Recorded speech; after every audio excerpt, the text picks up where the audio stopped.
श्रुतिस्मृतिपुराणानाम् आलयं करुणालयम् नमामि भगवत्पादम् शङ्करं लोकशङ्करम् शङ्करं शङ्कराचार्यम् केशवं बादरायणम् सूत्रभाष्यकृतो वन्दे भगवन्तौ पुनः पुनः ईश्वरो गुरुरात्मेति मूर्तिभेदविभागिने व्योमवद्व्याप्तदेहाय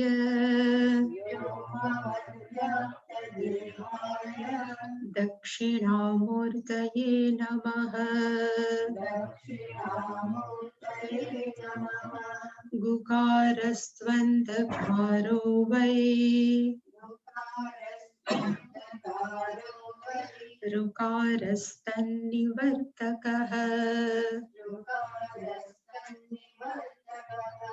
अन्धकारनिरोधित्वात् गुरुरित्यभिधीयते। सदाशिवसमारम्भाम् शङ्कराचार्यमध्यमाम् अस्मदाचार्यपर्यन्ताम् वन्दे गुरुपरम्पराम्।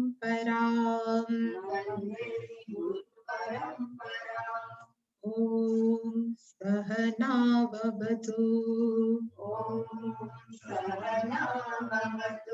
सहनौ भुनक्तु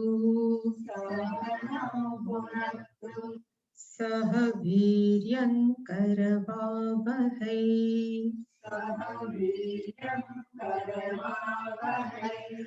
तेजस्विनावधीतमस्तु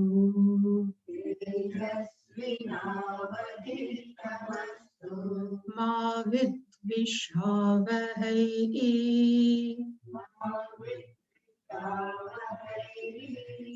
ॐ शान्ति शान्ति शान्तिः।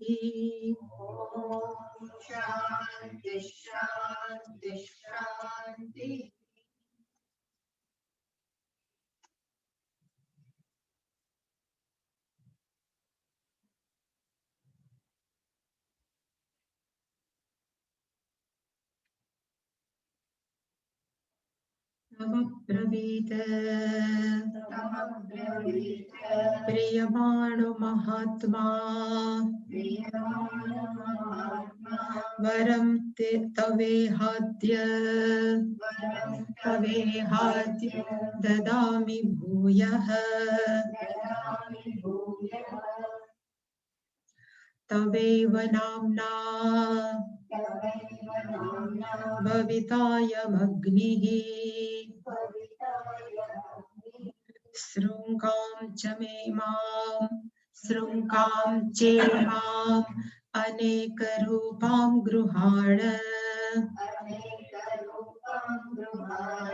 त्रिणाचिकेतः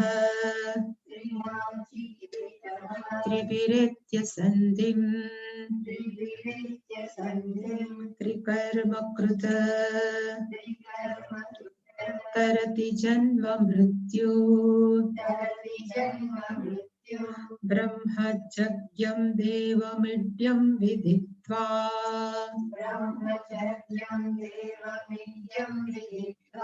नित्याय एवां शान्तिमत्यन्तमेति निचाये मां शान्तिमत्यन्तमेति त्रिणाचिकेतस्त्रयमेतद्विदित्वा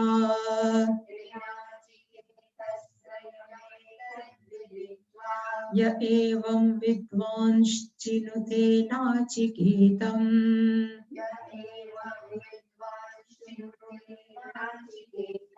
समृत्युपाशान् पुरतः प्रणोद्य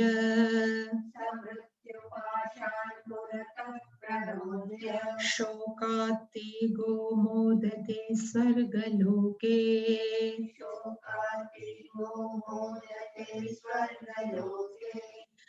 एष ते अग्निर्नचिकेतः स्वर्ग्यः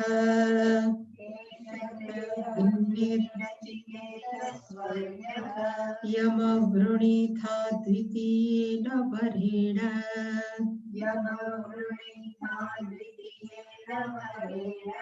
एतमग्निं तवेव प्रवक्ष्यन्ति जनासः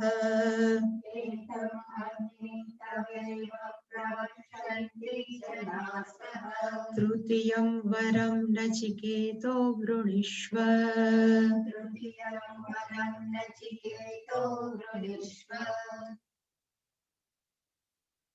બીજું વરદાન નચિકેતાએ યમધર્મરાજા પાસેથી માંગ્યું કે એવો યજ્ઞ બતાવો કે યજ્ઞ કરવાથી માણસો છે એ મૃત્યુ પછી સ્વર્ગમ પ્રાપ્ત એટલે કે સ્વર્ગને પ્રાપ્ત કરે અને પછી યમધર્મરાજાએ એને શીખડાયું અને શીખડાવીને પછી એને કીધું કે હું જે બોલ્યો એ તું મને રિપીટ કરીને કે અને નચિકેતાએ છે એ તત્ય પ્રત્યવદત જેવું યમધર્મરાજા બોલ્યા હતા એવું જ પાછું રિપીટ કર્યું એટલે યમધર્મરાજા તુષ્ટ એ કેવા થઈ ગયા તો પ્રસન્ન થયા સંતોષ પામ્યા અને એ યમધર્મરાજા છે પ્રિયમાણ મહાત્મા એ યમધર્મરાજા છે કેવા થઈ ગયા તો કે પ્રેમથી ભરાઈ ગયા અને એમાં એને તમ નચિકેતમ અબ્રવીત એને એ પછી નચિકેતાને કહ્યું અને શું કર્યું તો કે આ તો હું તને આપું જ છું 3 વરદાન એક એક્સ્ટ્રા એટલે કે ભૂયઃ વરમ તવ ઇહ અદ્ય દદામી ફરીવાર એક વધારાનું વરદાન છે હું તને આપું છું અને એને એમાં શું આપ્યું તો કે એક માળા અનેક શૃંગામ અનેક રૂપામ ગૃહાણ એટલે કે પેલું એને કીધું કે શૃંગામ નો અર્થ થાય ગળામાં પહેરવાની માળા અને કેવી હતી તો કે અનેક રૂપામ એમાં જાત જાતની રત્નોથી ભરેલી હતી એવી માળા છે એને નચિકેતાને આપી અને એક બીજું જાહેર કર્યું કે તવેવ નામના અયમ અગ્નિ ભવિતા હવે જે પણ લોકો એમ કે મારે સ્વર્ગમાં જવાનો યજ્ઞ કરવો છે તો કયો યજ્ઞ કરવો એટલે એને કીધું નાચિકેતસ યજ્ઞ એટલે કે આ જે મેં તને યજ્ઞ વિદ્યા શીખડાવી એ કોના નામની થશે તો કે તારા નામ એટલે કે તવેવ નામના અયમ અગ્નિ ભવિતા તારા નામનો જ આ યજ્ઞ થઈ જશે 17મો શ્લોક જે આપણે ગઈકાલે જોયો હતો કે માણસો છે ઉપાસના કરે અને ખાસ કરીને કેવી ઉપાસના તો કે અહંગ્ર ઉપાસના કરે તો એનું ફળ શું મળે તો કે અત્યંત શાંતિ મેતી એ લોકો છે એ એમ કે એબ્સોલ્યુટ ઇંગ્લિશમાં કહે કે ટોટલ સંપૂર્ણ શાંતિ છે પ્રાપ્ત કરે છે અને બીજું જન્મ મૃત્યુ તરતી લાંબા સમય માટે એ જન્મ અને મૃત્યુના સકંજામાંથી એ વ્યક્તિનું શું થાય તો કે છૂટી જાય પણ શું કરે તો છૂટે એટલે એને કીધું કે જે વ્યક્તિએ પોતાના જીવનની અંદર ત્રિભિહિ એત્ય સંધિ ત્રિભિહિ સંધિમ એત્યનો અર્થ થાય પ્રાપ્ય એ જે વ્યક્તિએ 3 સાથે જોડાયેલા હોય સતત અને 3 એટલે કોણ તો કે માતા પિતા અને આચાર્ય એને કહેવાય 3 સાથે સંધિમ એટલે કે વન હુ ઇઝ કનેક્ટેડ કોની સાથે જોડાયેલા હોય અને કદાચ માતા પિતા કે આચાર્ય જીવનમાં ન હોય તો શું થાય એટલે શંકરાચાર્ય બીજું ઓપ્શન આપ્યું વેદ સ્મૃતિ શિષ્ટ વેદમાંથી જાણવાનું સ્મૃતિ એટલે કે પુરાણોમાંથી જાણવાનું અને શિષ્ટ આપણા જેવા કોઈ આપણે જે રહેતા હોય ત્યાં આજુબાજુ ડાયા માણસો જે રીતે વર્તન કરતા હોય એની સાથે જોડાણ કરવું એટલે કે ટૂંકમાં નાનું બાળક હોય એ જો માતા સાથે રહે તો સારા સંસ્કારને પ્રાપ્ત કરે એ જ બાળક થોડુંક મોટું થાય પિતા સાથે રહે તો એ વધારે સંસ્કાર પ્રાપ્ત કરે અને પછી ગુરુકુળમાં ભણવા જાય તો એ બાળક છે એ આચાર્ય પાસેથી પણ સંસ્કાર પ્રાપ્ત કરે, એટલે કે લગભગ એ વ્યક્તિ કેવી થઈ જાય તો કહેવાય કે પરિપક્વ, મેચ્યોર થઈ જાય. એવું રીતે ત્રણ સાથે માણસોએ શું રહેવું જોઈએ તો કે જોડાયેલા રહેવું જોઈએ. પછી ત્રીજું યમધર્મરાજાએ કીધું બીજું ત્રિકર્મકૃત, એને ત્રણ પ્રકારના કર્મ કરેલા હોવા જોઈએ: યજ્ઞ, દાન અને અધ્યયન. જે ગઈકાલે આપણે જોયું હતું, યજ્ઞ કરે એનો અર્થ કોઈ પણ કર્મ કરું, કોઈ પણ XYZ કોઈ પણ કર્મ કરું, પણ હું કેવા ભાવથી કરું છું તો કે જાણે કે પૂજા કરું છું, તો એ કર્મ છે એ યજ્ઞની અંદર કન્વર્ટ થઈ જાય કે પરિવર્તિત થઈ જાય. પછી એવી જ રીતે દાનમ, આપણી પાસે જે પણ કઈ છે નાનું મોટું જે આપણે આપી શકીએ સોસાયટીને, એ આપણે આપીએ તો એને કહેવાય દાનમ. અને છેલ્લું છે શાસ્ત્રસ્ય અધ્યયનમ, માણસોએ છે શાસ્ત્રનું શું કરવું જોઈએ તો કે અધ્યયન. એને અહીંયા યમધર્મરાજાએ કીધું છે ત્રિકર્મકૃત. એવી રીતે ત્રણ કર્મ કરેલો હોવો જોઈએ. અને જે વ્યક્તિ ત્રિનાચિકેત, 3 વાર નાચિકેતસ યજ્ઞ કરેલો હોય, અને યજ્ઞ પણ પાછો કેવો તો કે મેં જે કીધું તું ઉપાસના, મનમાં એને જપ કરેલા હોય તો એ વ્યક્તિનું શું થાય તો કે એ વ્યક્તિ છે એ બ્રહ્મજ્ઞમ દેવમ ઈડિયમ અને પ્લસ વિદિત્વા ઓલ્સો. બ્રહ્મજ્ઞનો અર્થ થાય બ્રહ્માજી માંથી જન્મેલા, એને કહેવાય બ્રહ્મજ. જ નો અર્થ થાય જાયતે, જન્મેલા. અને જેને બધી જ ખબર છે, જ્ઞ ખાલી જ્ઞનો અર્થ થાય વન હુ નોઝ એવરીથિંગ. આપણે કઈ સર્વજ્ઞ, સર્વમ જાનાતી, અલ્પજ્ઞ, અલ્પમ જાનાતી. અને આ બધા કેવા છે તો કે બ્રહ્મજ જ્ઞમ, એટલે કે વિરાટ પુરુષ, જે સમષ્ટિ સ્થૂળ શરીર છે એ બ્રહ્માજી માંથી ઉત્પન્ન થયેલા, પ્લસ આખા સંસારનું જેને જ્ઞાન છે એવા દેવને, જે પ્રકાશિત સ્વરૂપ છે એને, જે પૂજનીય છે એને જાણીને આ વ્યક્તિનું શું થાય છે તો કે નિશ્ચાય. નિશ્ચાયનો અર્થ થાય સાક્ષાત્કાર કરે છે. કઈ જગ્યાએ તો કે પોતાના મનમાં. અને સાક્ષાત્કાર કેવી રીતે કરે છે એની ડિટેલ આપણે ગઈકાલે જોઈ કે સાક્ષાત્કાર સામે આવીને ઊભું રહે કે એવું ન થાય, પણ એનો અર્થ આપણે ગઈકાલે જોયો હતો. અને આવું જે કરે એ વ્યક્તિને અત્યંતમ શાંતિમ એતિ પ્રાપ્નોતિ, એ પ્રાપ્ત કરે છે. અને છેલ્લે આ બીજા વરદાનનું યમધર્મરાજા પોતે જ શું કરે છે તો કે જાણે કે ઉપસંહાર પૂરું કરે છે. એટલે ફરી પાછું એને જાહેર કર્યું કે ત્રિનાચિકેતસ્ત્રયમેતત વિદિત્વા, આ સ્વર્ગનો અગ્નિ છે જેનું નામ નાચિકેતસ છે, એ 3 વાર જે કરે છે, એટલે એનું મહત્વ એક વાર કરવા નથી, પાછું 3 વાર કરવું પડે. જે 3 વાર કરે છે, અને કોણ કરે છે તો કે વિદ્વાન ચિનુતે, કોઈ પણ જ્ઞાની છે, પંડિત છે, વિદ્વાન છે, અને કરે છે કયું તો કે નાચિકેતમ ચિનુતે. ચિનુતેનો અર્થ થાય યજ્ઞમ કરોતિ, જે યજ્ઞ કરે છે એ વ્યક્તિ પૂરતઃ, પૂરતઃનો અર્થ થાય મયરા પેલા.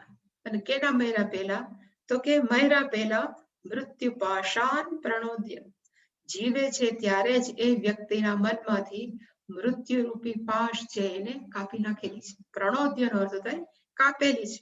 અને જેવી મૃત્યુની પાશ કપાઈ જાય મનમાંથી, એટલે એ વ્યક્તિ કેવી થઈ જાય શોકાત અતિગહ, એટલે કે એ શોકથી પર થઈ જાય.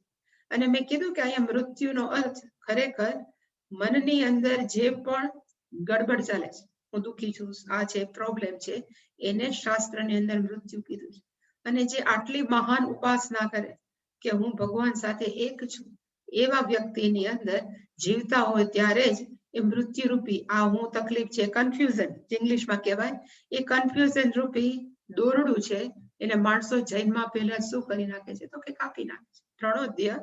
અને પછી મરે ત્યારે શું થશે તો કે સ્વર્ગલોકે મોદતે, એ વ્યક્તિ છે એ સ્વર્ગલોકની અંદર આનંદ કરે છે. એટલે હવે યમધર્મરાજા કહે છે કે મેં મારું બીજું વચન પણ આપી દીધું, પૂરું કરી દીધું. હવે કોનો વારો છે તો કે તૃતીયમ વરમ વૃણીશ્વર, હવે તું ત્રીજું વરદાન માંગ. એ 19મા મંત્રમાં કીધું તું, જે ગઈકાલે આપણે જોયું છેલ્લું. ફરીવાર જાહેર કર્યું કે એ શહતે અગ્નિ નચિકેત સ્વર્ગ્ય, આ યજ્ઞ છે સ્વર્ગમાં જવાનો, એ કોના નામનું હશે તો કે નચિકેતના નામનો આ યજ્ઞ હશે અને એ તે દ્વિતીયના વરેણ વૃણીથા, તે દ્વિતીય વરદાન તરીકે માગી લીધો અને ફરીવાર એતમ અગ્નિ તવૈવ જનાસહ પ્રવક્ષ્યંતિ. ઇવન ભવિષ્યમાં પણ, અત્યારે પણ આપણે કોઈ કેવું હોય કે મારે સ્વર્ગમાં જવું છે તો મારે શું કરવું? તો કે નચિકેતસ યજ્ઞ કરો, તમે જાશો. એટલે કે ભવિષ્યની અંદર પણ ક્યારે પણ કોઈ પણ વ્યક્તિને જો સ્વર્ગમાં જવું હોય તો આ જ યજ્ઞ કરવો પડશે. અને યજ્ઞનું નામ કેવું હશે? તો કે તારું. ત્યાં એને પૂરું કર્યું અને હવે છેલ્લામાં કે છે તૃતીયમ વરમ નચિકેતમ વૃણીષ્વ. હવે હે નચિકેતા, તારું ત્રીજું વરદાન છે એ તું મારી પાસે માંગ. એટલે નચિકેતા છે મેન્ટલી તૈયાર થઈ ગયો અને એને ખબર પડી કે હવે છેલ્લું વરદાન છે, યમ ધર્મરાજા માંડ હાથમાં આવ્યા છે એટલે મારે માંગવાનું જ. હવે એને આ માગ્યું. આપણે બોલી લઈ પેલા. હા ચાલો. येयं प्रेते विचिकित्सा मनुष्ये अस्ति इति एके न अयम् अस्ति इति च एके एतद् विद्याम् अनुशिष्टः त्वया अहम् वराणाम् एषः वरः तृतीयः.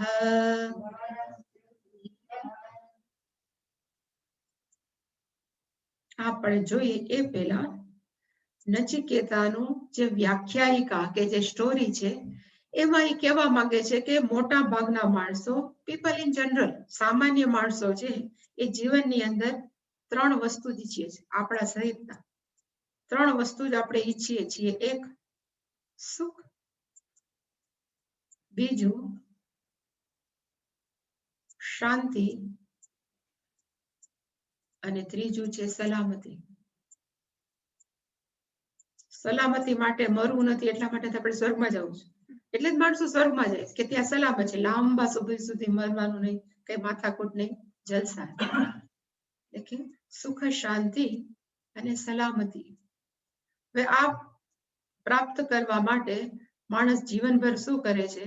તો કે કામ કર્યા કરે, કર્મ કર્યા જ કરે કે હું આ કર્મ કરું તો મને સુખ મળે, શાંતિ મળે, સલામતી. એ કર્મ કર્યા જ કરે, કર્મ કર્યા જ કરે. એટલે કે કર્મ કરતા કરતા એને કર્મની અંદર થોડીક જે મર્યાદાઓ રહેલી છે એ જો અધિકારી વ્યક્તિ હોય કે પરિપક્વ વ્યક્તિ હોય તો એને સમજાય કે કર્મની અંદર ત્રણ મર્યાદા છે, કે ત્રણ ડિફેક્ટ છે, અથવા એમ કહી શકાય કે ત્રણ શું છે? તો કે દોષ છે. એમાં પેલું, કર્મ હંમેશા કેવું છે? એટલે શાસ્ત્ર એમ કે છે દુઃખ મિશ્રિતત્વ. કોઈ પણ કર્મ કરે એની અંદર થોડાક દુઃખની છાંટ તો હોય જ, એટલે કે દુઃખ મિશ્રિતત્વ.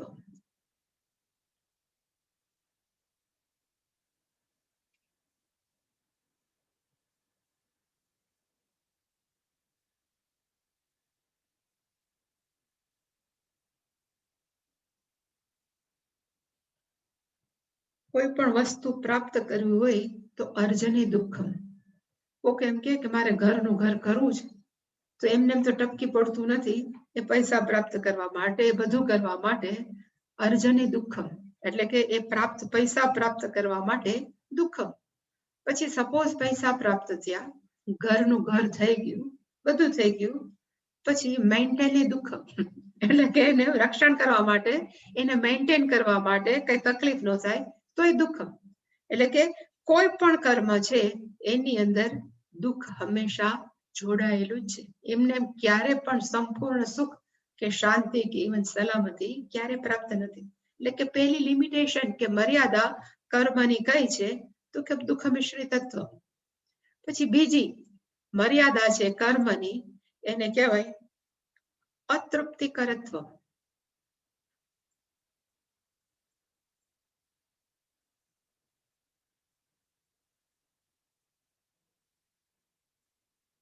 અતૃપ્તિકરત્વ એ ક્યારે પણ આપણા મનની અંદર સંતોષ ન આપે. ગમે એટલું કામ કરીએ, ગમે એટલું આપણે પૈસા કમાય, પણ છેલ્લે એમ થાય કે 99 નો ધક્કો. એટલે કે માણસને ક્યારે પણ સંતોષ ન થાય. જેવી રીતે આપણે કહીએ છીએ ને કે રાજા, એક વખત એવો હતો રાજાને કે એની પાસે એક વાળવા વાળો હતો. એટલે વાળું જયારે વાળે તે ગીત ગાતો ગાતો વાળે. રાજાને એમ થાય કે આ કેવા જલસા કરે છે અને મારે આટલું રાજ્યનું કારભાર સંભાળવાનો તકલીફ કેટલી. એટલે એને એના મંત્રીને વાત કરી કે મને આની ઈર્ષા બહુ આવે કે જયારે ત્યારે આનંદમાં હોય છે, ગીત ગાતો હોય છે. તો કે તમારે દુઃખી કરવો છે? મંત્રી કે તો કે હું એમ એટલે કે શાયદ તો કે ના, તોય હું તમને દુઃખી કરી શકીશ. સુખી હશે તોય હું એને દુઃખી કરવા માટે મારી પાસે ઉપાય છે. એટલે રાજા કે કર ટ્રાય. એટલે એને કર્યું. બીજે દિવસે જયારે એ વાળતા હતા એ ભાઈ એના ઘરમાં ઉઠ્યા ત્યારે એના ઘરના બહારની ઓસરીની અંદર એક પોટલી પડી હતી. એટલે પોટલી એને ખોલી કે આમાં શું, કોણે મને આપ્યું? તો જોયું તો 99 સોનામર હતી, એક ઘટી. એટલે પાછી ગણી, ત્રીજી વાર, ચોથી વાર. પછી એમ થાય કે 99 આપી કોને, હવે એક જ ઘટે છે. એટલે નક્કી કર્યું એટલી મહેનત કરું, એટલી મહેનત કરું કે ગમે તો ગરીબ હતો, વાળસો, એટલે ગમે એમ કરીને મારે એક સોનામર ભેગી કરવી છે. પછી એવો વિચાર લઈને રાજાનો દરબાર ઘર વાળવા ગયો તો ત્યારે ગાવાનું બંધ થઈ ગયું. એટલે મનમાં એક જ વિચાર આવે કે હવે એક સોનામર મારે કેમ ભેગી કરવી, કેમ ભેગી કરવી. એટલે પછી રાજાએ ઓલા મંત્રીને પૂછ્યું કે આ કેમ આવો ગાતો બંધ થઈ ગયો? તો કે અતૃપ્તિકરત્વ. એટલે મેં 99 આપ્યા તો એકનો વિચારે છે કે એક ક્યારે થશે. એવી રીતે આપણી પાસે ગમે એટલા પૈસા હોય છતાં પણ માણસો હંમેશા એમ જ હોય કે આના કરતા થોડાક વધારે હોત તો આવી રીતે આપણે સેટિંગ કરે. અમારા એક સ્વામીજી છે ચેન્નાઈ વાળા, એમ કહે કે આપણે ઇવન 10 કરોડનો ચેક લખીએ ને તો છેલ્લે તો એમ જ લખવું પડે 10 કરોડ ઓનલી. ગમે એ ચેક લખો એમાં છેલ્લે તો ઓનલી જ લખવું પડે, માત્ર આટલા જ, અમારી પાસે આનાથી વધારે નથી. એટલે કે ચેક સાબિત કરે છે કે આપણું મન હંમેશા કેવું છે, ગમે એટલું કામ કરીએ ત્યારે સંતોષ નથી. બીજું કર્મની લિમિટેશન કે મર્યાદા છે. અને ત્રીજી કર્મની આપણે કરીએ છીએ મર્યાદા કઈ છે તો કે બંધકત્વ. આપણે કર્મ કરીએ છીએ ને કર્મ આપણને બાંધે છે. બંધકત્વ. અને કેવી રીતે બાંધે?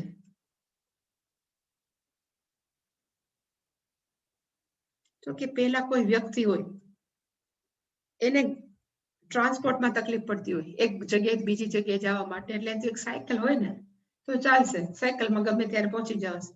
પછી એને સાયકલ લીધી. સાયકલ લીધી પછી કોક એમ કે સાયકલ બગડી જાય, જો ક્યાંક રિપેર કરવા આપ્યું હોય, કોકનો ફોન આવે કે જરાક આવજે ને, આજ સાયકલ નથી. સાયકલ આવે ને પછી હું આવીશ. એટલે એનો અર્થ કે બે પગ હાલતા જ બંધ થઈ ગયા. એટલે કે સાયકલ ઉપર આપણે કેવા થઈ ગયા તો કે આધારિત. સાયકલ થી વળી વધારે કમાણા સ્કૂટર આવ્યું, કાર આવી, આપણે કે 4 વ્હીલ, એટલે કે એ આવ્યું. પછી માણસો છે વધારે ને વધારે કેવા થઈ ગયા તો એની સાથે બંધાઈ ગયા. એના વગર કઈ વિચારી જ ન શકે કેમ જાવું કે કેમ કરવું. અને ઇવન વધારે ઘરમાં કામવાળા બેન હોય, ખાસ કરીને મોટા શહેરોની અંદર કામવાળા બેન હોય તો આપણે માનીએ છીએ કે કામવાળા બેનના આપણે કોણ છીએ? બોસ છીએ કે માલિક છીએ. પણ જો બેન એમ કે હું 2 દિવસ નથી આવવાની, એટલે આખું સેટિંગ આપણે એવી રીતે કરીએ કે જ્યાં આપણને તકલીફ ન પડે. કે આપણે કે તું જરાક વહેલી આવી જશે હું બધું કરી નાખીશ, વાંધો નહીં, દેખો વાસણ કરી જાય. એટલે એનો અર્થ કે આપણે એના ગુલામ છીએ કે આપણી ગુલામ. એટલે મોટે ભાગે આપણે માનતા હોય કે કામ કરીએ એના આપણે એના માલિક છીએ, પણ એવું નથી. જેટલી આપણે સુખ સુવિધા વધારીએ એટલી સુવિધાના આપણે કેવા થઈ જાય છીએ તો કે ગુલામ થાય છે.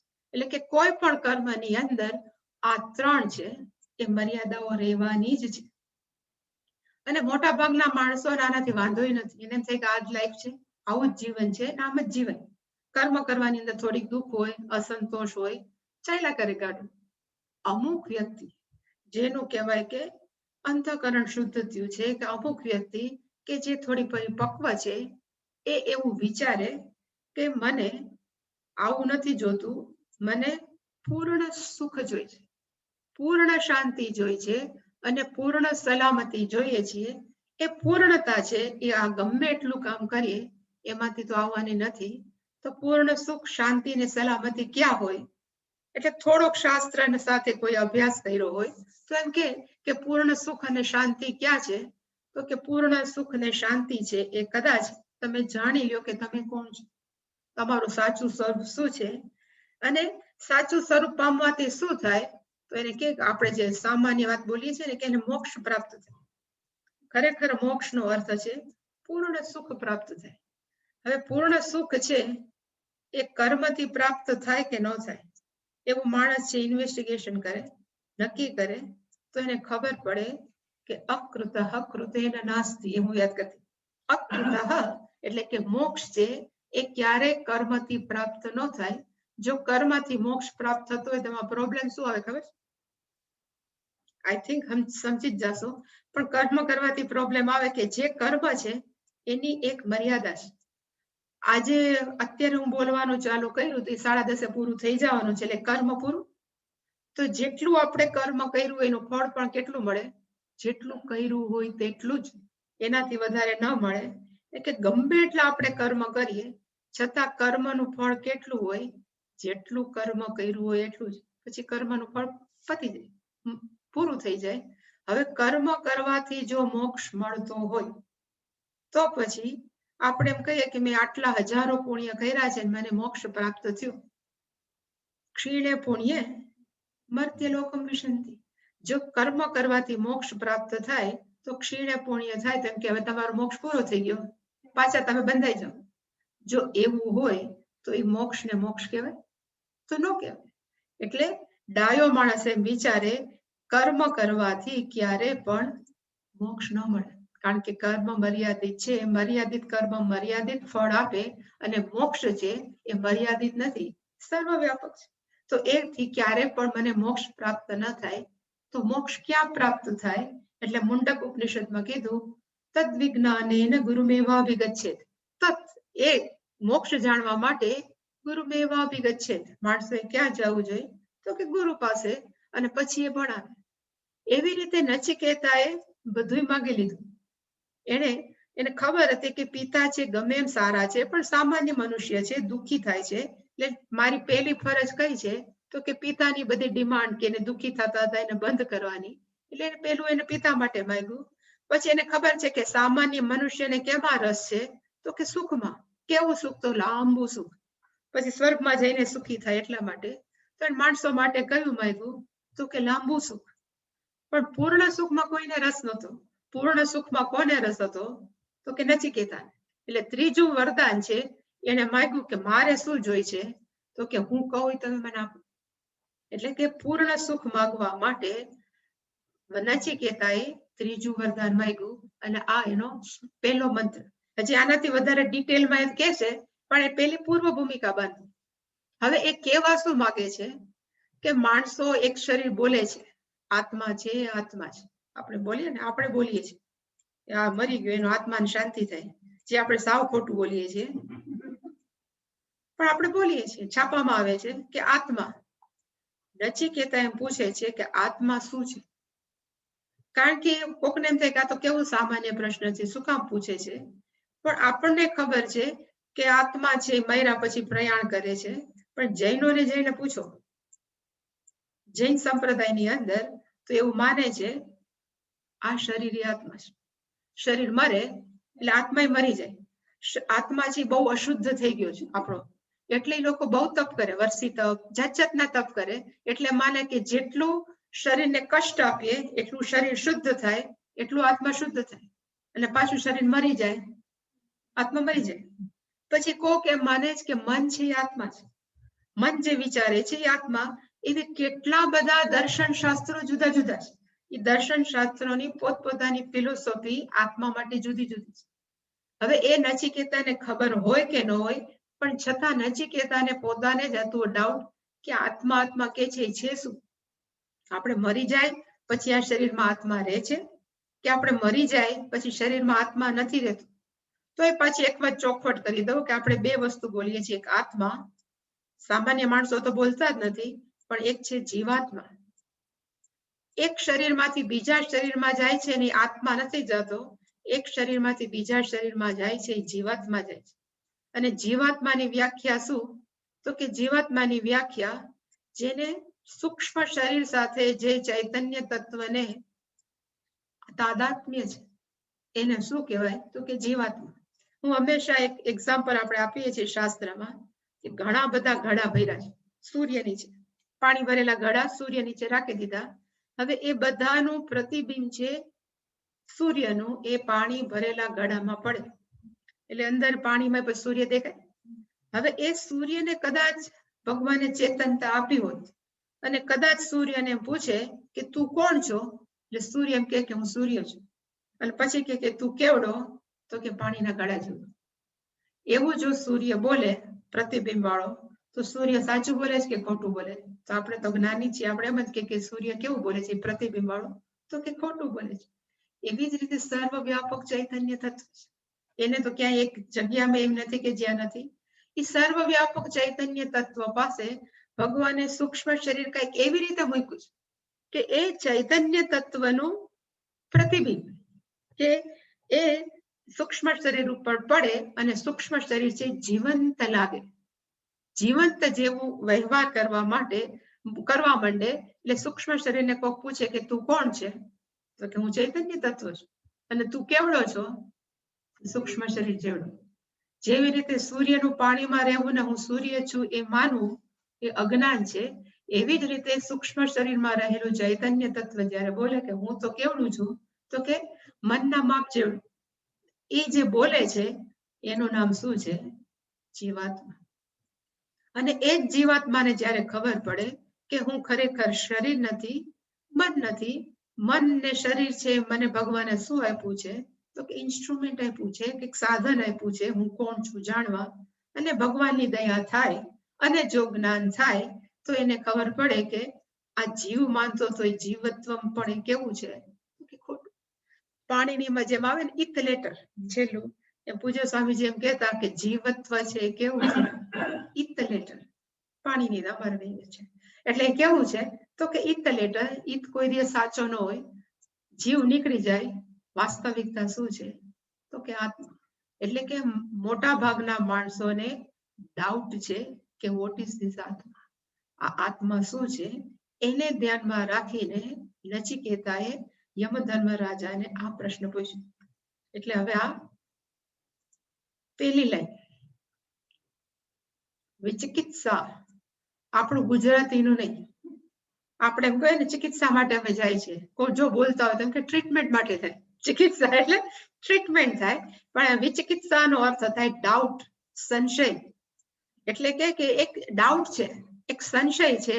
કયો સંશય છે તો કે મનુષ્ય પ્રેતે, મનુષ્ય જ્યારે મરી જાય છે ત્યારે, મનુષ્ય પ્રેતે સતી યા એયમ વિચિકિત્સા, મનુષ્ય જ્યારે મરી જાય છે ત્યારે એ બાબતની અંદર એક આ ડાઉટ છે માણસોને. એક ઇવન જેને અહીંયા તો કોઈ ક્રિશ્ચિયાનિટી છે, જે આપણે કહેવાય ને ખ્રિસ્તી ધર્મ છે, એક ખ્રિસ્તી ધર્મની અંદર જ એક જ વાર શરીર મળે, પછી આપણે પુનર્જન્મ મળે, આપણે એમ થાય આવતા આ જન્મે ન થાય તો આવતા જન્મે ભગવાનને પ્રાપ્ત કરશું. એવું નથી. એમ કે તમને એક જ મેળવે પછી તમારું શું થાય ખબર નથી. એટલે માણસો કેવા બી બધા કહેતા અને કેટલા ડિપ્રેશનમાં હોય.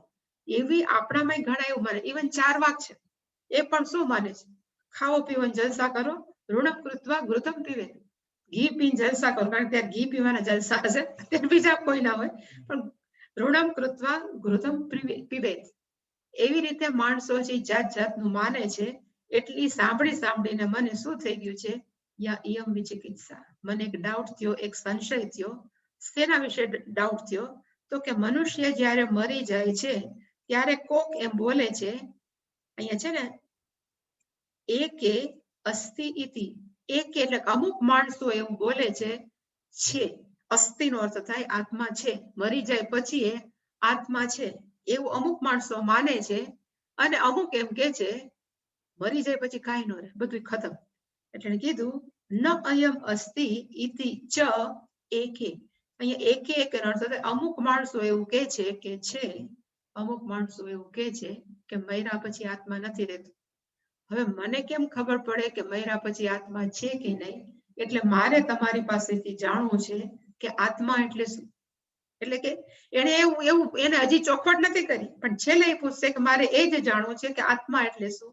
પણ અહીંયા એને પૂર્વ ભૂમિકા બાંધી કે આત્મા વિશે માણસોને કેવા છે તો કે બહુ સંશય છે. એટલા માટે હું પૂછું છું કે કોક કે અસ્થિ, અહીંયા છે અસ્થિ અને અહીંયા છે ન અસ્થિ, નથી. એ બેમાંથી આત્મા મર્યા પછી છે કે આત્મા મર્યા પછી નથી, એ અનુશિષ્ટ. તમે મને ભણાવો. અનુશિષ્ટ ત્વયા એતત વિદ્યા. આ હું જાણવા માંગુ છું કે આત્મા છે કે આત્મા નથી. એતત વિદ્યા, આઈ વુડ લાઈક ટુ નો. અને કોણ ભણાવશે? સપોઝ યમ ધર્મરાજા પૂછે તો કે ત્વયા અહમ અનુશિષ્ટ, તમારી દ્વારા હું ભણવાનો છું, બીજા કોઈ પાસે ન જવાય. સ્પષ્ટ કરી દીધું. ત્વયા અહમ અનુશિષ્ટ, હું તમારી પાસેથી આ જાણી, જેવી રીતે અર્જુને કીધું હતું ને, શિષ્યસ્તે હમ શાધિમામ ત્વામ પ્રપન્નમ, એવી જ રીતે અહીંયા કીધું અનુશિષ્ટ. હું કોણ છું? તમારા દ્વારા કેવા ઉપદેશ આપેલો એવો હું. એ વરાણામ એષઃ વરહ તૃતીય. આ ત્રીજા વરદાનની અંદર આ મારું વરદાન છે, એવું તમે મને કહો. હવે જેવું આ કીધું એટલે અત્યાર સુધી તો તથાસ્તુ તથાસ્તુ કરતા હતા. અત્યાર સુધી યમ ધર્મરાજા, હવે એને પલટી મારી. અને શું કામ પલટી મારી? એવું શંકરાચાર્ય આમાં છેલ્લો એક ટુકડો છે, એમાં એને બહુ સરસ લખ્યું કે માણસોને કદાચ જલસા તમે કરવાનું આપો ને આપી દે, કારણ કે માણસોને એમાં સંતોષ. પણ તમે ધારો કે આત્મવિદ્યા કે બ્રહ્મ વિદ્યા માગો કોઈ ગુરુ પાસે, તો ગુરુ ચેક તો કરે ને કે આ અધિકારી છે કે નથી અધિકારી. એટલે હવે યમધર્મ રાજા છે એ નચિકેતાની અધિકારીત્વની ચકાસણી કરે કે જે આટલો મહાન પ્રશ્ન જેને પૂછ્યો છે, એ બાળક છે તો નાનો છે, તો એને આત્મા વિશે સમજવા માટે એનું મન મેચ્યોર છે કે નહીં, એનું મન છે પરિપક્વ છે કે નહીં. એટલા માટે થઈને હવે થોડાક પ્રલોભન યમધર્મ રાજા છે એ નચિકેતાને આપે છે. અહીંયા લખ્યું છે આ જે છે ને આના 21માં પહેલાનો, એમાં શંકરાચાર્યજી કિમ અયમ એકાંતતઃ, એકાંતતઃ નો અર્થ થાય આ જે અત્યારે મારી સામે ઉભો છે આ અયમ બાલક, આ બાળક છે એ એકાંતતઃ, એ ખરેખર આને લાયક છે કે નહીં, એનું બધું એની માંગણી છે એકમાં જ પૂરી થઈ ગઈ, આત્મા જ્ઞાનમાં એવો છે કે નહીં. અને નિશ્રેયસ સાધન આત્મજ્ઞાન અર્હ, એટલે કે નિશ્રેયસ નો અર્થ થાય મોક્ષ, અને મોક્ષ માટેનું સાધન કયું છે? તો આત્મજ્ઞાન. એ આત્મજ્ઞાન પ્રાપ્ત કરવા માટે અર્હ નો અર્થ અર્હતિ એમ આવે છે. નત્વમ શોચિ તો અર્હતિ, ગીતામાં અર્હતિ નો અર્થ થાય એ લાયક છે કે નહીં. આ છોકરો છે એ મારી સામે આ પ્રશ્ન પૂછે છે આ બધું મોક્ષ માટે. અને મોક્ષ કેવી રીતે પ્રાપ્ત થાય? તો કે આત્મજ્ઞાન સાધન, આત્મજ્ઞાન છે એનું સાધન છે. એ સાધન કરીને એ જો મોક્ષ પામે એના માટે અર્હવા, એટલે કીધું અર્હ નવા, એ યોગ્ય છે કે નથી. તત્ પરીક્ષણાર્થમ, એની પરીક્ષા કરવા માટે થઈને હવે યમધર્મ રાજા છે એ મોટા મોટા પ્રલોભન કે તું બધું માંગ, પણ હું તને આ નહીં કહું, તું કે બધું હું તને કરી દઈશ. પણ પેલા તો એને કીધું કે તું બહુ નાનો છો એટલે તું મહેરબાની કરીને મને આવું પૂછમાં. એ ત્યાંથી એને પેલા પાળ બાંધવાનો પ્રયત્ન કર્યો. એટલે 21મો શ્લોક. દેવેરત્રાપી વિચિકિત્સિતમ પુરા નહિ સુજ્ઞેયમ અણુરેષત ધર્મઃ અન્યમ વરમ નચિકેતો વૃણીષ્વ મામા ઉપરોત્સિહિ અતિમાસૃજેનમ. યમ ધર્મરાજાએ કીધું તને તો શું આત્મા છે કે નહીં, કે આત્માનું શું થાય છે એવું તને તો શું, પણ દેવેહી, ઇવન દેવતાઓ જેવા એ મહાન દેવતાઓ છે એને પણ અત્ર અપી, અત્ર નો અર્થ થાય અત્ર આત્મજ્ઞાન વિષય અથવા આત્મ વિષય, આત્મા વિષય વિચિકિત્સિતમ, એને પણ એને શું થઈ ગયો છે તો કે ડાઉટ. પૂરા એટલે કે પેલા દેવતાઓને પણ આત્મા છે કે આત્મા નથી એવો તારા જેવો જ સંશય કોને થયો છે તો કે દેવતા વડે કરવામાં આવેલો છે. કારણ કે આત્મા કેવો છે? એટલે અહીંયા જે લખ્યું છે ને એષ ધર્મ, એ શંકરાચાર્ય કીધું એષ નો અર્થ આ, પણ ધર્મ નો અર્થ એને કર્યો આત્મા. એષ ધર્મ એટલે કે એષ આત્મા એ કેવો છે તો કે અણુ. અણુ નો અર્થ થાય અત્યંત સૂક્ષ્મ. સૂક્ષ્મ નો અર્થ માઇક્રોસ્કોપ થી જોવાય એવો નહીં, પણ સૂક્ષ્મ નો અર્થ થાય સમજવો અઘરો. ઘણી વાર આપણે કહીએ ને બુદ્ધિ જાડી બહુ છે, આપણે કહીએ જાડી, પણ ખરેખર જોવા જાય તો બુદ્ધિ ક્યારે આપણે જાડી પાતળી જોઈ નથી, કારણ કે નજરથી તો જોવાતી નથી, છતાં પણ આપણે બુદ્ધિને જાડી પાતળી શું કામ કહીએ? કારણ કે જે બુદ્ધિ અથવા જે મન એને બહારના સ્થૂળ પદાર્થોની અંદર જ રસ હોય ને એને કહેવાય જાડી બુદ્ધિ વાળા. કારણ કે આખો દી એમ જ કે ફલાણું કરવું છે, આ કરવું છે, આ કરવું છે, એટલે બહારના સ્થૂળ પદાર્થોમાં જ રસ છે. પણ એવા બહુ જૂજ હોય કે એવા બહુ ઓછા હોય જેને ઈશ્વર કોણ છે કે હું કોણ છું એ જાણવાની અંદર રસ હોય. એટલે એ ઈશ્વર કે આત્મા એ બધા કેવા છે તો કે અત્યંત સૂક્ષ્મ. તો સૂક્ષ્મને જાણવા માટે મન પણ કેવું હોવું જોઈએ તો કે સૂક્ષ્મ. એટલે અહીંયા કીધું કે એષ ધર્મ, એટલે શંકરાચાર્યજીએ લખ્યું કે એષ ધર્મ નો અર્થ થાય એષ આત્મા. એક જગ્યાએ એનું ટ્રાન્સલેશન છે ને ખોટું કર્યું છે, ધર્મ નો અર્થ ધર્મ જ કર્યો છે, પણ શંકરાચાર્યએ સ્પષ્ટ લખ્યું છે સૂક્ષ્મ એષ આત્માખ્ય ધર્મ. એટલે કે આ ધર્મ નો અર્થ થાય જે આત્મા નામનો. એટલે કે માણસો જયારે ધર્મ કે ને તો એ માણસોને ખબર નથી કે ધર્મની વ્યાખ્યા શું, ખરેખર ધર્મ એટલે શું. એ ચોખવટ કરી દે. એક શબ્દ છે,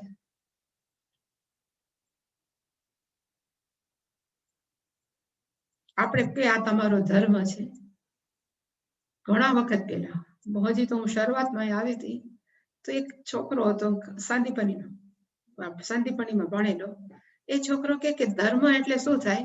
વૈષ્ણવ ધર્મ, સ્વામિનારાયણ ધર્મ, શૈવ ધર્મ, એને ધર્મ કહેવાય. અને એ બીએ વિથ ત્યાંનું જે સંસ્કૃતની ડિગ્રી, એનો અર્થ કે એને ધર્મ શું એ ખબર જ નથી. આપણે ખરેખર જોવા જાય તો શાસ્ત્રની અંદર ક્યાંય એવું નથી લખ્યું કે તમે આ સંપ્રદાયનું પાલન કરતા હોય તો એને ધર્મ કહેવાય. આપણા શાસ્ત્રની અંદર ધર્મની વ્યાખ્યા છે કે આપણને ન ગમે ને એવું બીજા ન કરવું, એને કહેવાય સામાન્ય ધર્મ. સ્વાત્મની પ્રતિકૂલાની અન્યેષામ ન આચરેત, એવું સંસ્કૃતનું એક વાક્ય છે. સ્વાત્મની એટલે કે પોતાને, પ્રતિકૂલાની ન ગમે એવું, અન્યેષામ બીજાને, ન આચરેત આપણને કોઈ આવી ઝાપટ મારી જાય, આપણને ન ગમે તો આપણે બીજા ન મારવી. એવી રીતે આપણી પાસેથી કોઈ ચોરી કરી જાય તો આપણે બીજાની ચોરી ન કરવી, એને જ કહેવાય સામાન્ય ધર્મ. એટલે કે ધર્મની વ્યાખ્યા કઈ છે તો જે મેં કીધી, પણ એનું નામ છે સામાન્ય ધર્મ. એટલે કે મોસ્ટલી ધર્મની વ્યાખ્યા છે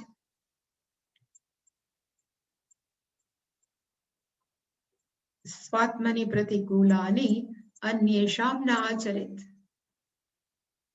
પછી કોક એમ કે વિશિષ્ટ ધર્મ એટલે શું તો કે એઝ એ ફાધર, એટલે કે જે ઘરની અંદર હોય, કોઈ માતા હોય, પિતા હોય, ભાઈ હોય, બહેન હોય, એ બધાની પોતપોતાની જવાબદારી હોય કે પિતાની જવાબદારી છે બધાને ધ્યાન રાખવા, માતાની જવાબદારી છે તો રાંધવાનું, જે પણ એ ધર્મને, એ જવાબદારીને ધર્મ કહેવાય ગીતા પ્રમાણે. એટલે કોક એમ કે હું કમાઉં છું તો મારી જવાબદારી કેવું તો કે તું તારા ઓફિસે જા ત્યારે પ્રમાણિકતા પૂર્વક જે કમાવું એને કહેવાય ધર્મ, એ જવાબદારી. એટલે કે ધર્મનો અર્થ છે બીજું રિસ્પોન્સિબિલિટી, એટલે ગુજરાતીમાં એને કહેવાય જવાબદારી. જવાબ બરાબર લખ્યું, જવાબદારી, રિસ્પોન્સિબિલિટી, જવાબદારી. શાસ્ત્રની અંદર ક્યાંય વૈષ્ણવ ધર્મ, સ્વામિનારાયણ ધર્મ નથી. માણસોએ ક્યાંય પણ એ ધર્મનું લેબલ જે લગેલું છે ખોટું છે. અને છેલ્લો ધર્મનો અર્થ અહીંયા નચિકેતાએ કે યમ ધર્મરાજાએ કીધો કે ધર્મનો અર્થ શું થાય તો કે ધર્મનો એક અર્થ થાય આત્મા.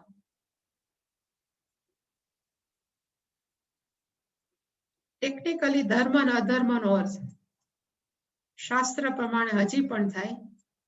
ધર્મનો અર્થ થાય સર્વ ધર્માન પરિત્યજ્ય મામેકમ શરણમ વ્રજ અહં ત્વામ મોક્ષ જ્યાં માં શુચ અહમ ત્વમ સર્વ પાપેભ્યઃ મોક્ષયિષ્યામિ માં શુચ.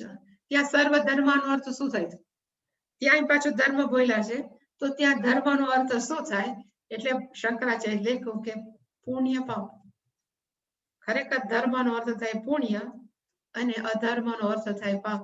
પણ જ્યારે ભગવાન કીધું ધર્માન બહુવચન છે, તો એનો અર્થ થાય કે તું મારી શરણે તારા બધા પુણ્યને પણ છોડી દે, તારા બધા પાપને છોડી દે, તું મારી શરણે આવ. આટલા ધર્મના અર્થ છે. એની અંદર ક્યાંય પણ આ ફલાણાનો આ ધર્મ છે એવું ક્યાંય વાત નથી. અત્યારે માણસોએ ગૂંથી કાઢેલું, શોધી કાઢેલું આ નામ છે, પણ એ ધર્મનો અર્થ આ જ થતો પાપ. અને ઇવન સંપ્રદાય છે, એક સંપ્રદાય શબ્દ છે. આપણે ઘણી વાર એમ કે અમે વૈષ્ણવ સંપ્રદાયના છીએ કે અમે ફલાણાના સંપ્રદાય છીએ. તો ખરેખર સંપ્રદાયનો પણ અર્થ શું થાય? માણસ જે બધું આવડે છે ને બોલે છે. સંપ્રદાય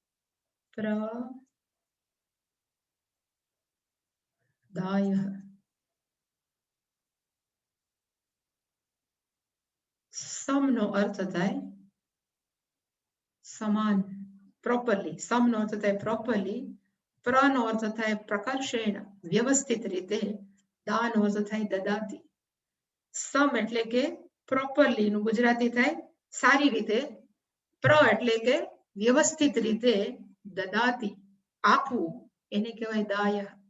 એટલે કે સપોઝ આપણે બોલીએ સદાશિવ સમારંભમ શંકરાચાર્ય મધ્યમાં, એમાં શિવનું જવા દો, શંકરાચાર્યજીએ જે પણ એના શિષ્યોને ભણાવ્યું, જે પણ આત્મજ્ઞાન છે એના શિષ્યોને ભણાવ્યું, એટલે એને શું કર્યું? તો કે દાનમ. કેનું દાનમ કર્યું? તો કે બ્રહ્મ વિદ્યાનું. પણ આપ્યું કેવી રીતે? તો કે એમને ઠેકાવી નથી દીધું. સમ, વ્યવસ્થિત, પ્રોપરલી. પ્ર એટલે કે એકદમ વ્યવસ્થિત, આમ કે ટોપિક વાઇઝ. અને દા એટલે કે દદાતી. પછી એના શિષ્યો, પછી આપણે તોટકાચાર્ય કયો, સુરેશ્વરાચાર્ય છે, બધા એના 4 શિષ્ય છે. એને એ જ્ઞાન છે એ એના શિષ્યોને આપ્યું. પછી એ જ્ઞાન છે એમ કરતા કરતા અસ્મદ આચાર્ય પર્યંત, અમારા ગુરુજનો સુધી આ જ્ઞાન અત્યારે જે અમે બોલીએ છીએ, કોણે આપ્યું છે? તો કે સદાશિવ સમારંભ. એ જે એક પછી એક જ્ઞાનને આપવું, એને કહેવાય સંપ્રદાય. આ લોકો કદાચ એમ કહેતા હોય કે અમે જે રીતે ધર્મ કરતા અમે જે રીતે ભગવાનને ફોલો કરીએ છીએ, વૈષ્ણવ સંપ્રદાય, તો કદાચ એના મનમાં એમ હશે, એવું મને વિચાર આવ્યો કે અમે જે રીતે ભગવાનની પૂજા જે રીતે માનીએ છીએ એવું અમારા શિષ્યોને આપીએ. પછી એના શિષ્યો છે અમે જે રીતે કરે, એટલે હજી સંપ્રદાય વર્ડ છે ને ઇઝ પ્રોપર, સારો છે. ધર્મ શબ્દ તો આવું ખોટું છે. એટલે કે વૈષ્ણવ સંપ્રદાય કયો કે સ્વામિનારાયણ સંપ્રદાય, શૈવ સંપ્રદાય, વર્ડ ઇઝ બેટર દેન ધર્મ.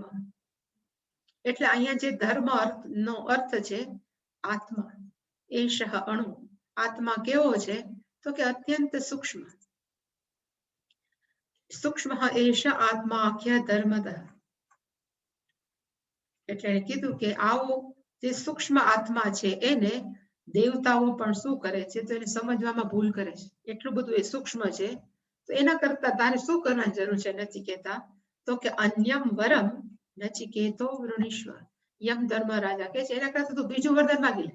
તું જે માગે હું તને આપીશ. એટલે કે અન્યમ એટલે કે બીજું, વરમ એટલે કે વરદાનમ, હે નચિકેતા તું મારી પાસેથી માગ. પણ મહેરબાની કરી તું મારા પર ફોર્સ ન કર. નાના છોકરાને કે મને આપો જીદ કરે, એટલે એને કીધું મા ઉપરોત્સિહી. મહેરબાની કરી તું મને બળજબરી ન કર. મા અહીંયા મામાનો અર્થ ગુજરાતીના માં નથી. માનો અર્થ થાય નહીં. આપણે કે માનો અર્થ થાય નહીં. તું મહેરબાની કરીને તું મારા ઉપર આવું ન દબાણ કર. અને પછી છેલ્લે એને કીધું અને માં અતિ છે એની સાથે જોડાઈ જાય.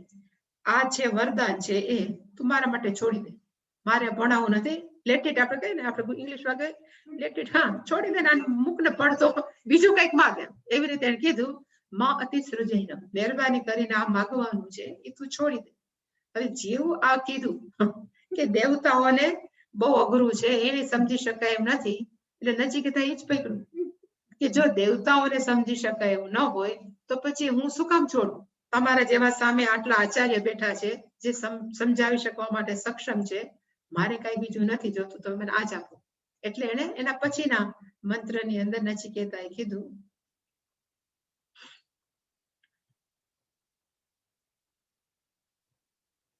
દૈવેરત્રાપી વિચિકિત્સિતં કિલ ત્વં ચ મૃત્યો યન્ન સુપ્નેયમત્થ વક્તા ચાસ્ય તાદૃક્નન્યલભ્યઃ તાદૃક્ન્યલભ્યઃ ન અન્યવરઃ તુલ્યઃ એતસ્ય કશ્ચિત.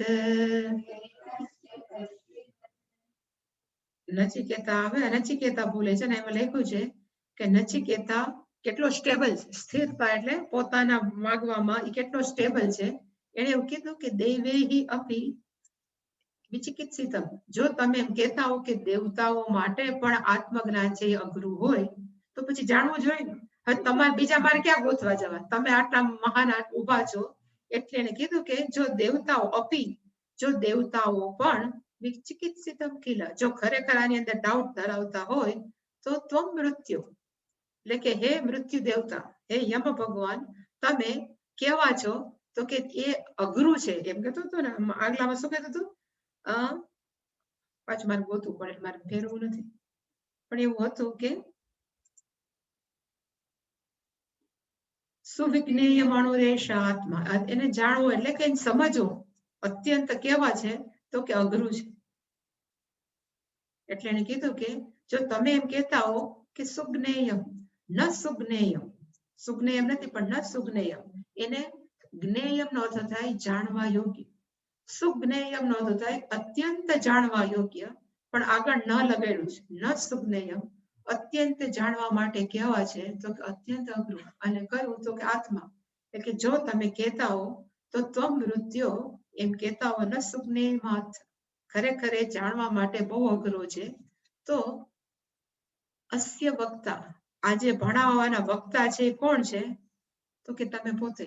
ત્વાદૃક, ત્વાદૃક એટલે તમારા જેવા, ન અન્ય લભ્ય, તમારા જેવા વક્તા કે તમારા જેવા આચાર્ય છે એ મને જીવનની અંદર ન લભ્ય, મને ક્યાંય મળવાના નથી. તો હું બીજે વરદાન શું કામ માનું? મેં જે માંગ્યું છે એ જ તમે મને આપો. એટલે એને કીધું કે ત્વાદૃક વક્તા અન્ય ન લભ્ય, તમારા જેવા વક્તા છે આ જ્ઞાન પ્રાપ્ત કરવા માટે બીજે ક્યાંય મળી શકે તેમ એવા નથી. એટલે મારે બીજું કાંઈ નથી જોતું, તમે મને આજ કહો. એટલે કીધું ન અન્ય વરહ તુલ્ય એતસ્ય કશ્ચિત, મેં જે માંગ્યું છે એના જેવું બીજું કોઈ પણ વરદાન થઈ ન શકે. એટલે મહેરબાની કરીને મેં જે વરદાન માંગ્યું છે એ જ તમે આપો. એટલે હજી આમાં શંકરાચાર્ય લખ્યું કે નાના છોકરાઓ જીદે ચડે ને, ઘણી વાર 5-6 વર્ષના છોકરાઓ જીદે ચડે, જેમ ના પાડે ને એમ વધારે જીદે ચડે, ના મારે જોઈએ જ છે. એવું કદાચ આનામાં હોય તો. એટલે હજી પણ યમધર્મરાજાને ડાઉટ છે કે નચિકેતા છે બહુ નાનો છે આવું બધું જ્ઞાન પ્રાપ્ત કરવા. એટલે એને એમ થયું કે આનું દેવતાઓનું મેં પ્રલોભન આપ્યું, એવી રીતે ના પાડી, હવે મને પ્રલોભન આપવા દે. આમાં તો એને પહેલા એમ જ કીધું કે દેવતાઓને સમજાત નથી, તને ક્યાંથી સમજાય? એટલે ઓલા એમ કીધું કે ભાઈ દેવતા ન સમજ, તમારા જેવા ગોતવા કે. એટલે એને તું કે હવે જીદે ચડ્યો છે તો કઈક આપણે કઈ તું ન કર, તને ચોકલેટ આપી દઉં તો તારું આમ ન કરું આમ, એવી રીતે હવે પ્રલોભન આપે છે યમધર્મરાજા. એના કરતા હું તારા માટે આ કરી દઉં. એટલે શંકરાચાર્ય પાછું લખ્યું છે એવમ ઉક્ત અપી પુનઃ પ્રલોભન ઉવાચ મૃત્યુ. ફરી પાછું એક પ્રલોભન મૃત્યુ દેવતાએ એને કીધું. શતાયુષઃ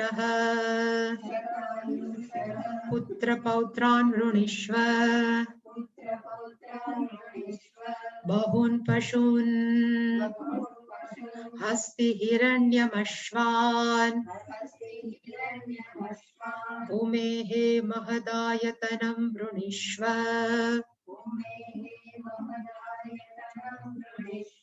સ્વયં ચ જીવ શરદઃ યાવદિચ્છસી. હવે નાના છોકરાને શું ખબર હોય કે દીકરા શું પૌત્ર શું, પણ તો એને કીધું યમધર્મરાજાએ કે શતાયુષઃ પુત્ર પૌત્રાન વૃણીશ્વ, કે તારા દીકરા પણ 100 વર્ષના થાય, તારા પૌત્ર પણ શતાયુષઃ 100 વર્ષના થાય એવું માગ ને, કે હું મારા દીકરા 100 વર્ષના થાય, મારા પૌત્ર 100 વર્ષના થાય એવું માગ. પ્લસ તું બીજું શું માંગ? વૃણીશ્વ એટલે યુ શુડ આસ્ક મી, તારે મને આવું માંગવું જોઈએ. લોટ છે, આજ્ઞા છે. પછી એવી જ રીતે બહુન પશુન વૃણીશ્વ, તું કે એટલે તને પશુ આપી દઉં. પછી બહુન હસ્તી, તું માગ એટલે તને હાથી આપું. બહુન હિરણ્યમ, તું માગ એટલું સોનું આપું.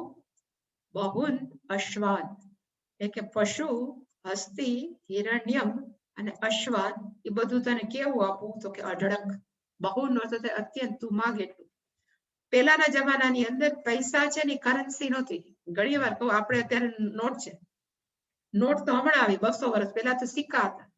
સિક્કા પેલા જયારે હતું ત્યારે જેટલા પશુ વધારે એ વ્યક્તિ એટલી પૈસાદાર.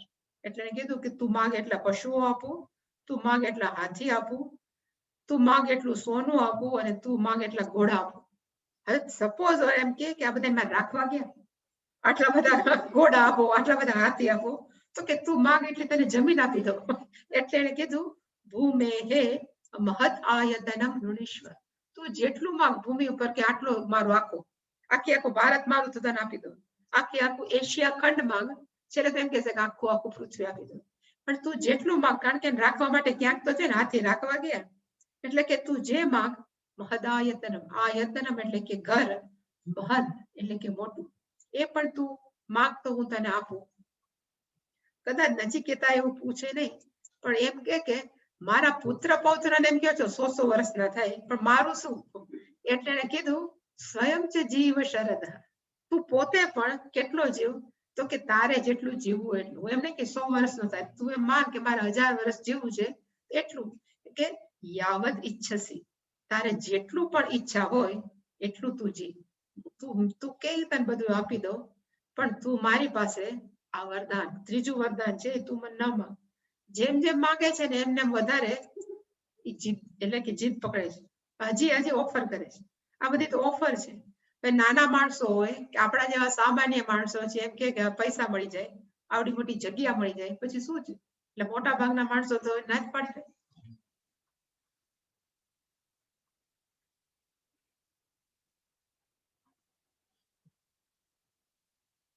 एतत्तुल्यं यदि मन्यसे वरं वृष्णीष्वद्वित्तम् चिरजीविकाञ्च महाभूमौ नचिकेतस्त्वमेधि कामानां त्वा कामभाजं करोमि. કદાચ યમધર્મરાજાને એમ થયું કે એને આવું બધું ન જોતું હોય, પુત્ર પૌત્રા ને એવું બધું, નાના છોકરાને કદાચ રસાઈ ન પડતું હોય, તો એના જેવું તને જે ગમે એ તત્તુલ્ય, એટલે કે વોટ એવર યુ લાઈક. આપણે ઇંગ્લિશમાં નો કે ભાઈ હું તને ઓફર નહીં કરું, પણ તને જે ગમે, યદિ મન્યસે વરમ, જો તારા મનમાં કોક હોય કે આનાથી પણ વધારે સારું વરદાન માંગવા જેવું છે, તો માંગી લે, મને કઈ પ્રોબ્લેમ નથી. એટલે કીધું વૃણીશ્વર, જ્યાં જ્યાં પણ વૃણશ્વ આવે એનો થાય, તું લઈ લે, તું સ્વીકાર કરી લે, તું આપી દો. પ્લસ વિત્તમ, પૈસા આપો. અને શેના માટે? તો કે લાંબુ જીવવાનું કીધું, યાવદ ઈચ્છસે ત્વમ જીવન. હવે એના માટે જીવિકા માટે આપણે જોઈએ તો ખરું, રોટી કપડા મકાન જે પણ, એને કહે ચીર જીવિકા, એ લાંબુ જીવવા માટે તારે જે પણ પૈસા જોતા હોય, વિત્તમ, એ તું પણ મારી પાસેથી માંગ. અને પ્લસ મહાભૂમો, આખા જગતની અંદર તારે જેટલી ભૂમિ જોતી હોય, કારણ કે આપણો કોણ હતો જે 2 હાથ લટકાડીને મરી ગયો? સિકંદર જે મરી ગયો, એને આખા જીવનની માટે જેટલું પ્રાપ્ત થાય એટલી જમીન એને ભેગી કરવી અને બધાને બતાવું તું કે હું આટલા જમીનનો હું કેવો છું તો સ્વામી છું કે માલિક છું. હવે એવા જો કોક સિકંદર જેવાને યમ ધર્મરાજા એમ કે તું માગી લે તો એ તો મહાભૂમો એટલે એ તો માગી જ લે મહાભૂમો. એટલે એને તો કે કોઈ પણ રીતે નચિકેતા છે એ ટ્રેપમાં આવે એટલે કે પકડાઈ જાય ને એમ કહી દે કે ભાઈ હવે છોડો ને મારે આ તમારું નથી જોતું તમે આટલું આટલું આપી દો તો આપણે સેટલ ઘણી આપણે સેટલ કરી લે. તો કેવી રીતે સેટલ કરો તો કે મહાભૂમો તું માગ તો મહા. અને એ સિકંદર જયારે મર્યો ત્યારે 12 હાથ લટકેલા એટલે જ રાખ્યા હતા કે બધા જુએ કે આટલી બધી જમીન હોવા છતાં કે પૈસા હોવા છતાં માણસ મરે છે ને ત્યારે કઈ લઈ જતું તો પછી હું કામ દોડ કરી. એવું પોતે છેલ્લે જ્ઞાન પ્રાપ્ત થયું. એ પ્રાપ્ત થયેલું જ્ઞાન નચિકેતાને પહેલેથી હતું કે મહાભેદો નચિકેત ત્વમેધિ તું મોટામાં મોટી તારે જેટલી જોયું એટલી દુનિયા ઉપરને વિસ્તાર જમીન તું માગી લે. મહા એટલે કે અનકમ્પેરેબલ ન સમજાય એટલી. અને તારે જે પણ વિષયોને ભોગવવા હોય લાડવા ખાવા હોય આઈસ્ક્રીમ ખાવા હોય એને આઈસ્ક્રીમ હોય કદાચ ચોકલેટ હોય જે હોય કામાનામ ત્વા કામ ભાજન કરો. કામાનામ નો અર્થ થાય તને ગમતા પદાર્થો એના માટે હું તને શું કરું તો કે તું એ બધાને આનંદથી પ્રાપ્ત કર. કામ ભાજન કરો નો અર્થ થાય એ બધાને તું સારી રીતે ભોગવી શક. કારણ કે નાના બાળકોને તો શું હોય તો કે જેમ એમ કીધું ચોકલેટ હોય કે આઈસ્ક્રીમ હોય એ બધાને વિષયો કામાનામ નો અર્થ થાય દુનિયાના બધા વિષયોને તું કે તો તારી સામે રાખી દઉં તું બધાનું શું કર તો કે ઉપભોગ કર. કામ ભાજન કરો તું કે એ બધું જ આપવા માટે આઈ એમ રેડી તું માગ્યા કર. તો એ નચિકેતાના મોઢા ઉપર આટલી બધી કહેવાય ને ઓફર આપી તો એ નચિકેતા કઈ હાલ્યો નહીં. એટલે એને એમ થયું કે આના કરતા હવે દેવતાઓનું સ્વર્ગ આપી દો. એટલે હવે પછી આઈ થિંક એમ જ આપે છે.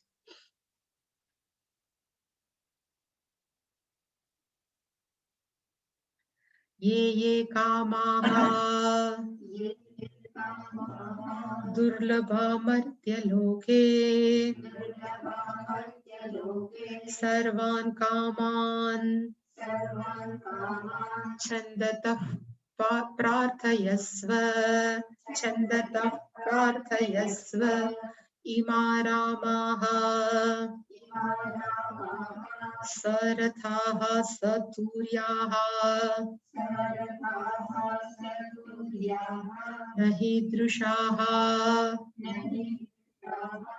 लम्बनीया मनुष्यैः लभ्यनीया मनुष्यैः आविर्मत्प्रताभिः परिचारयस्व नचिकेतः मरणं मानुप्राक्षीः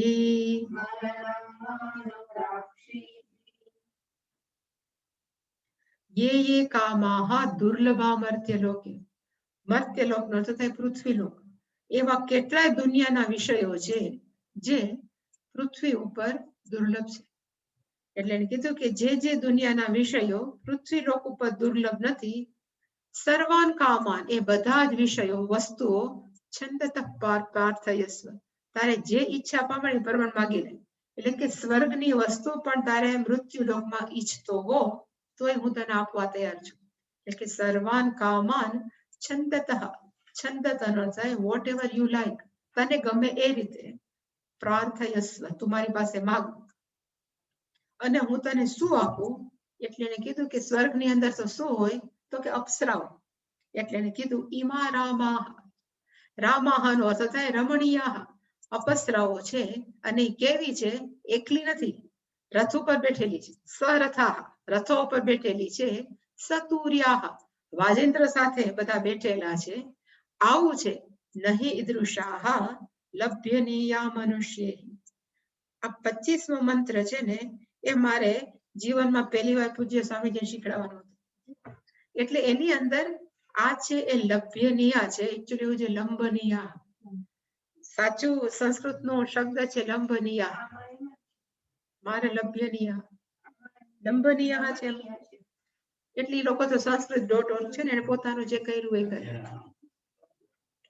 એટલે કે લંબનીયાહ, એટલે ત્યારે મને એવું કહેવામાં આવ્યું હતું કે ઇમારામાહ, તમારે તો અપ્સરાઓનું વર્ણન કરવાની મજા છે, આ પ્રદીપજી બધા.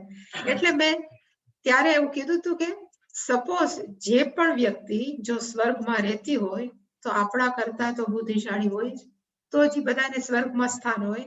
અને કોક એમ કે સ્વર્ગની અંદર અપ્સરાઓ છે એ બુદ્ધિશાળી નહોતું, એ તમે કેમ રીતે સાબિત કરો? પણ ઇવન જો તમે મેધા સૂક્ત બરાબર બોલતા હો તો મેધા સૂક્તની અંદર બોલે છે અપ્સરાસુ ચયા મેધા ગંધર્વેશુ ચયન મનઃ, એટલે કે અપ્સરાઓની અંદર પણ જે મેધા શક્તિ છે, એની અંદર જે યાદ શક્તિ છે એ મેધા સૂક્તમાં એમ કે છે કે મારી પાસે આવે.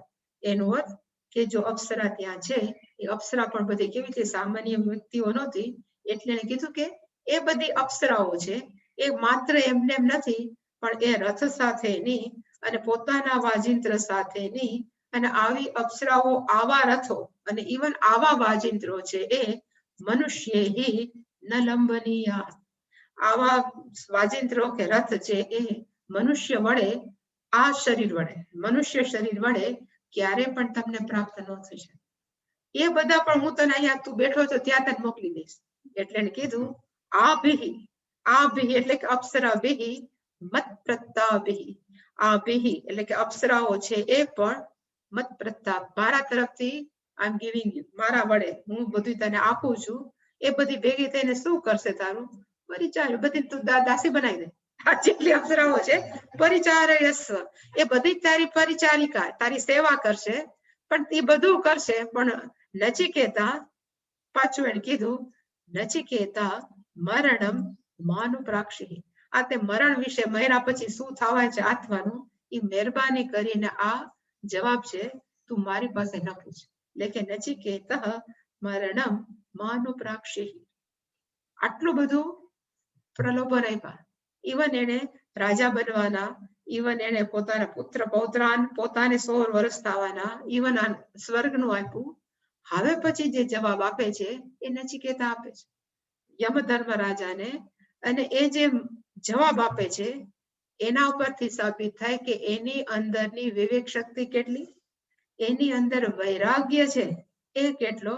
ધ બેસ્ટ શ્લોક એના પછીનો છે, નચિકેતા જે બોલે છે, તો હજી એને મુકતા નથી ઓલા.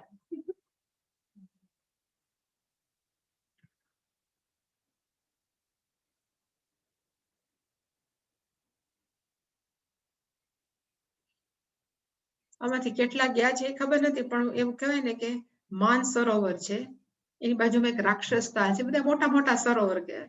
હવે અહીંયા એક તમે કાંકરો નાખો માન સરોવરની, એટલે કદાચ એવું લાગે સમુદ્ર જેટલા મોટા છે એ બધા માન સરોવરને. હવે એમાં એક જગ્યાએ કાંકરો નાખે તો એમાં પાણી કઈ હલે નહીં, એકદમ સરસ રીતે જાતું હોય, એમાં કઈ ફેરફાર ન થાય.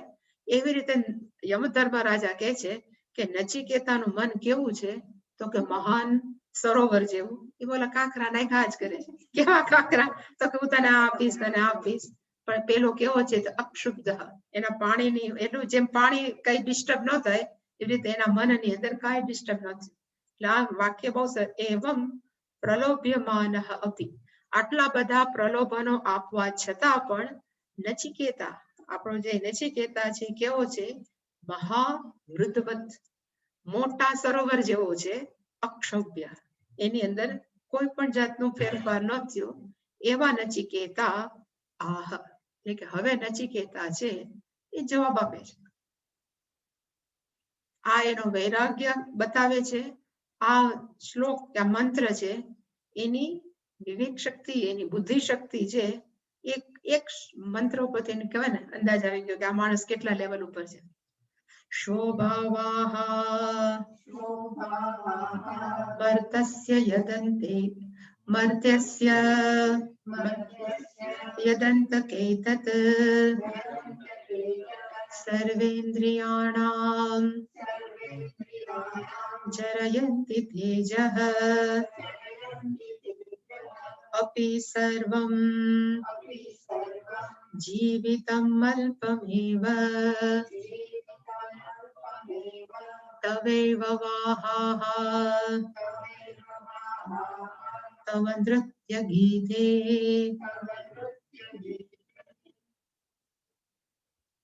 ઓમ पूर्णमदः पूर्णमिदं पूर्णात् पूर्णमुदच्यते पूर्णस्य पूर्णमादाय पूर्णमेवावशिष्यते।